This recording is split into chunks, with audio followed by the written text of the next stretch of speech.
పంచాయతీలో తెలుగుదేశం పార్టీ నాయకులు విడిగా ప్రభుత్వ భూములు ఆక్యుపై చేసుకొని ఇక్కడ కరెంట్ ఆఫీసర్ దగ్గరనే ఇదే నిదర్శనం. ఇక్కడ బోర్డు పెట్టినారు. నేను 3 నెలలకు ముందు కూడా కలెక్టర్ దృష్టికి తీసుకుపోయినాను. నిలుపుదల చేసినారు.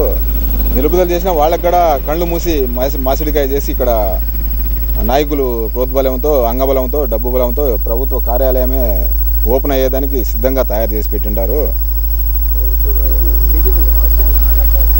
టీడీపీ నాయకులే ఈ విధంగా కార్యాలయం తయారు చేసుకొని ప్రభుత్వ స్థలాన్ని ఆక్యుపై చేసుకొని వాళ్ళే ఈ విధంగా చేస్తా అంటే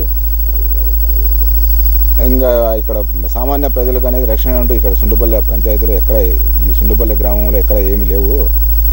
అధికారులు కూడా ఒత్తసు వాళ్ళకే పలుకుతున్నారు, టీడీపీ వాళ్ళకే. కావాలంటే ఈ సుండుపల్లె పంచాయతీలోనే ఓన్లీ ఈ సుండుపల్లె పంచాయతీ ఇదే ఎంక్వైరీ చేస్తే మీకు ఎన్నో నిజమైన విషయాలు బయటపడతాయి. అది ఆల్రెడీ అయితే మాకు రికార్డు ప్రకారం అయితే గవర్నమెంట్ స్థలమే ఉండదు. రికార్డు ప్రకారం అయితే గవర్నమెంట్ స్థలమే 2093 సర్వే నెంబర్ 93, 94 2 సర్వే నెంబర్లు కలిసి దాంట్లో ఉండదు. వాళ్ళ రికార్డు ప్రకారం అది గవర్నమెంట్ స్థలమే ఉండదు. మేము 3 నెలలకు ముందు కూడా దాని మీద కలెక్టర్కి ఫిర్యాదు చేసి ఇంటర్మీడియట్ కలెక్టర్ గారి స్పందనే వచ్చింది. కానీ ఇక్కడ అధికారులు దాన్ని ఏదేదో చేసి దాన్ని గోల్మాల్ చేసేసినారు. కలెక్టర్ని కూడా వీళ్ళు డైలమాలో పెట్టేసి ఎన్ని పనులు చేస్తున్నారు అధికార పార్టీ నాయకులు.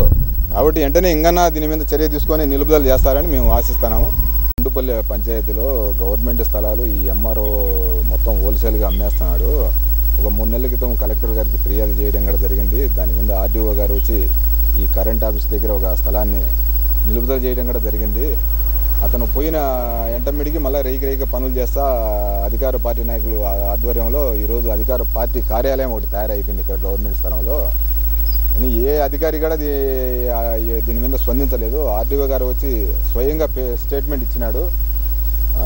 మే నెల 26వ తేదీ ఆయనే వచ్చి స్వయంగా స్టేట్మెంట్ కూడా ఇచ్చినాడు, నిలుపుదల చేసిపోయినాడు. ఈయన చేస్తే ఈరోజు పార్టీ కార్యాలయమే ఓపెన్ అయిందంటే ఇంకా మామూలుగా బీద వాళ్ళకి ఏ విధంగా న్యాయం జరుగుతూ ఉంటుందో మీరే దీని మీద చర్య తీసుకోండి. ఇది కాక సుండుపల్లి చాలా జరిగిపోయి ఉన్నాయి కబ్జాలు. దేని మీద ఈ ఎంఆర్ఓ గారు ప్రతి ఒక్కదాన్ని డబ్బులు తీసుకొని అమ్ముడుపోయి ఉంటారు. కాబట్టి వెంటనే మీరు స్పందన చేసి దీని మీద విచారణ జరపాల్సిందిగా మేము కోరుతున్నాము.